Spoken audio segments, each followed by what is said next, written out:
दोस्तों, केंद्रीय कर्मचारियों और पेंशनर्स के बीच 8वें वेतन आयोग को लेकर चर्चाएं तेज हैं। सबसे बड़ा सवाल यही है कि फिटमेंट फैक्टर कितना होगा और क्या इससे सैलरी वाकई डबल हो जाएगी। तो नमस्कार दोस्तों, आप देख रहे हैं गवर्नमेंट एम्प्लॉय न्यूज। तो आज हम 8वें वेतन आयोग से लेकर एक ताज़ा अपडेट आप सभी के लिए। महंगाई के मुकाबले मौजूदा वेतन को नाकाफ़ी मानते हुए कर्मचारी ज़्यादा बढ़ोतरी की उम्मीद कर रहे हैं। इसके अलावा और भी कई सवाल इस बहस के केंद्र में हैं।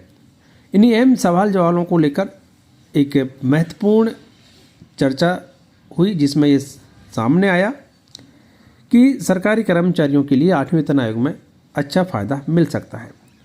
जिसमें कई सवाल भी पूछे गए थे और उनके जवाब भी यहाँ पर दिए गए। तो पहला सवाल था कि सरकारी कर्मचारियों को उम्मीद है कि इस बार शायद ज़्यादा फिटमेंट फैक्टर होगा, जिससे उनकी इनकम डबल होने वाली है। तो यहाँ पर जवाब दिया गया कि 10 साल हो गए हैं, अभी जो सैलरी और पेंशन है वह महंगाई के मुकाबले आज के ज़माने के हिसाब से नाकाफ़ी है। उनमें कहीं ना कहीं ग्रोथ की ज़रूरत है। अगर पिछले वेतन आयोग को देखा जाए तो पिछले वेतन आयोग पर 2.57 का एवरेज फिटमेंट फैक्टर था। हालांकि देखने में वो बहुत अच्छा लगता है, लेकिन उस समय DA 123 से 125 के बीच था। जब ये 2.57 फिटमेंट फैक्टर आया था तो 2.25 के आसपास तो अप्रॉक्सीमेट उसी के अंदर इनबिल्ट था। सरकार ने नहीं दिया।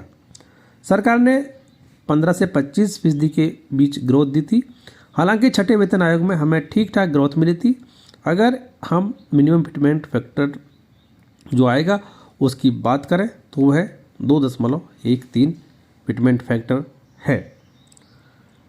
अगली जो सवाल था यहाँ पर कि मिनिमम सैलरी कहाँ पहुँचने वाली है, तो इसका जवाब दिया गया कि अगर हम हमारे सैलरी स्ट्रक्चर की बात करें तो हमारे पास गवर्नमेंट एम्प्लॉयज़ की 18 लेवल हैं।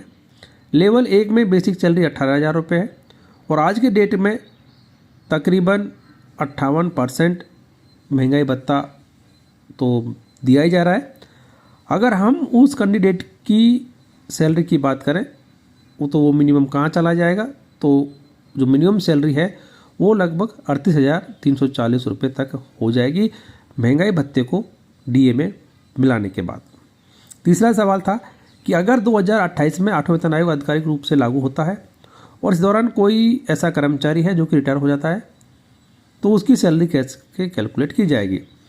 तो इसका जवाब दिया गया कि अगर 2025 के बाद कोई कर्मचारी कभी भी रिटायर होता है तो वेतन आयोग आने से पहले और 2025 के बाद वो जिस दिन सेवानिवृत्त हुआ है उसी दिन जब पे कमीशन आएगा, मान लीजिए कि 1 जनवरी 2028 को पे कमीशन आया तो उसने अपनी रिकमेंडेशन दी है और उस आदमी की बेसिक सैलरी 50,000 रुपये थी और फिटमेंट फैक्टर 2 आता है तो उस दिन उसकी बेसिक सैलरी 2 से मल्टीप्लाई किया जाएगा और उसकी सैलरी 1 लाख मानी जाएगी। फिर पेंशन पर जो एरियर बनेगा वो उसको दिया जाएगा। तो यहाँ पर जो महत्वपूर्ण जानकारी निकल कर आई है वो ये है कि 8वें वेतन आयोग में मिनिमम सैलरी जो है वो लगभग 38,340 रुपये तक हो जाएगी और फिटमेंट फैक्टर 2 से 3 के बीच में ही होने वाला है। तो ये एक ताज़ा अपडेट 8वें वेतन आयोग को लेकर केंद्रीय कर्मचारियों और पेंशन भोगियों के लिए। फिलहाल इस वीडियो में इतना ही।